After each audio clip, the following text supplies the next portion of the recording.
João capítulo 4. Jesus conversa com uma samaritana. Os fariseus ouviram falar que Jesus estava fazendo e batizando mais discípulos do que João, embora não fosse Jesus quem batizasse, mas os seus discípulos. Quando Jesus ficou sabendo disso, saiu da Judéia e voltou mais uma vez para Galiléia. E era necessário passar por Samaria. Assim, chegou a uma cidade de Samaria chamada Sicar, que era perto das terras que Jacó tinha dado ao seu filho José. E ali havia um poço chamado o Poço de Jacó. Jesus estava muito cansado da viagem. Sentou-se à beira do poço e isso se deu mais ou menos por volta do meio-dia. Nisso, veio uma mulher samaritana tirar água. Disse Jesus: Dá-me um pouco dessa água. Os discípulos de Jesus tinham ido até a cidade comprar comida. A mulher samaritana lhe perguntou: Como é que o Senhor, sendo judeu, pede para mim, uma samaritana, água para beber? Naquela época, os judeus não se davam bem com os samaritanos. E Jesus lhe respondeu: Se você conhecesse o dom de Deus e quem está te pedindo água, você é que teria pedido água e eu te daria água viva. A mulher respondeu: O Senhor não tem nem balde e o Senhor não tem com que tirar água desse poço e ele é muito fundo. Onde que pode conseguir essa água viva? Acaso o Senhor é maior do que o nosso pai Jacó, que nos deu esse poço? Ele mesmo bebeu do poço, assim como os filhos dele e o gado dele. E Jesus disse: Quem beber dessa água vai ter sede outra vez, mas quem beber da água que eu dou nunca mais terá sede. Ao contrário, a água que eu lhe der se tornará nele uma fonte de água que vai jorrar para a vida eterna.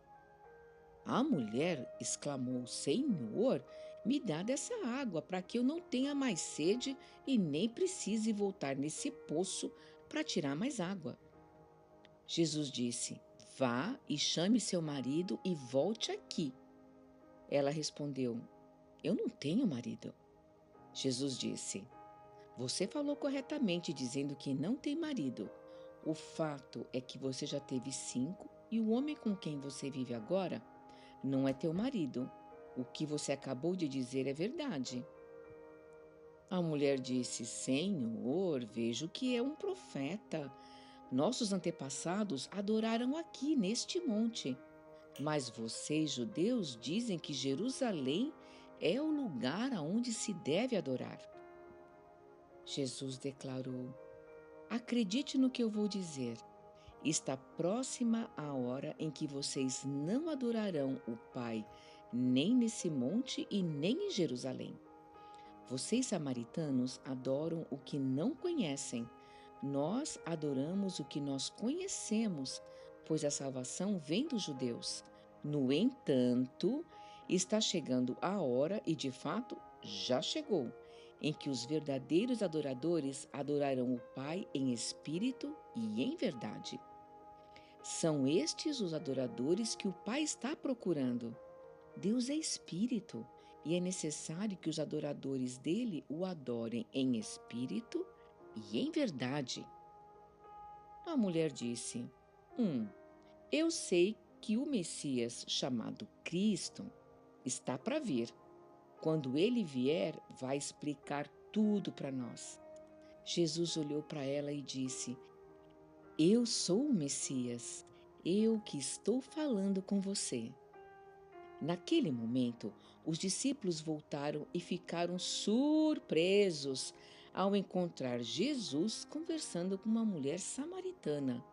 Mas ninguém disse nada. Não perguntou o que Jesus estava conversando com ela e por que estava conversando com ela, mas a cara deles mostrava tudo. Então a mulher, deixando o cântaro no poço, voltou para a cidade e disse ao povo: Venham, venham ver um homem que me disse tudo o que eu tenho feito. Será que ele não é o Cristo, hein? Então saíram da cidade e foram todos até onde Jesus estava. Enquanto isso, os discípulos insistiam com Jesus: Mestre, come alguma coisa. E Jesus dizia: Tenho algo para comer que vocês não conhecem. Então os discípulos começaram a perguntar uns para os outros: Será que alguém veio aqui e trouxe comida para Jesus? Ele já comeu? E Jesus disse: A minha comida é fazer a vontade daquele que me enviou e concluir a obra dele. Vocês não dizem que daqui a 4 meses vai haver uma colheita? Então eu digo a vocês: abram os olhos e vejam os campos. Eles já estão maduros para a colheita. Aquele que colhe já recebe o seu salário e colhe o fruto para a vida eterna. Dessa forma, todos se alegram, o que semeia e aquele que colhe. E assim o verdadeiro ditado diz: um semeia e o outro colhe. Eu os enviei para colherem uma coisa que vocês não cultivaram. Outros realizaram o trabalho árduo, e vocês vieram e usufruíram do trabalho deles. Muitos samaritanos daquela cidade creram em Jesus por causa do testemunho dado pela mulher.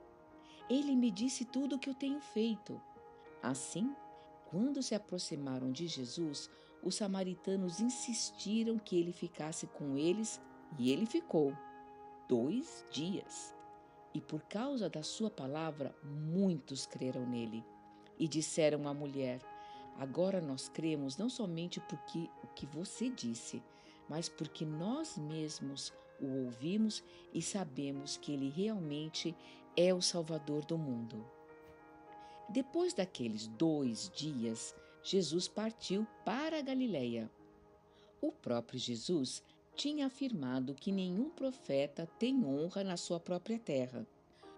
Quando ele chegou na Galiléia, os galileus deram-lhe boas-vindas. Eles tinham visto tudo o que Jesus fizera em Jerusalém por ocasião da festa da Páscoa, porque eles também estavam lá. Mais uma vez, Jesus visitou Caná da Galileia, onde ele tinha transformado a água em vinho.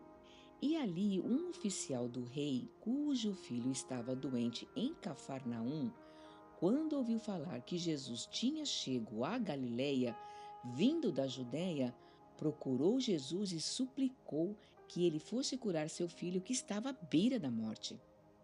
Jesus disse ao oficial do rei: Se vocês não virem sinais e maravilhas, nunca crerão. E o oficial do rei disse: Senhor, venha antes que o meu filho morra.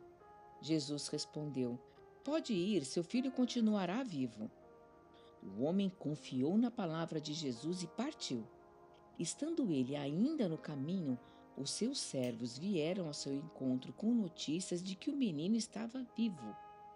Quando perguntou aos seus servos que horas que o seu filho tinha melhorado, eles disseram: A febre baixou ontem, por volta de 1 hora da tarde. Então o pai, o oficial do rei, constatou que fora exatamente a hora em que Jesus lhe dissera: O seu filho continuará vivo. Assim creram ele e todos os da sua casa.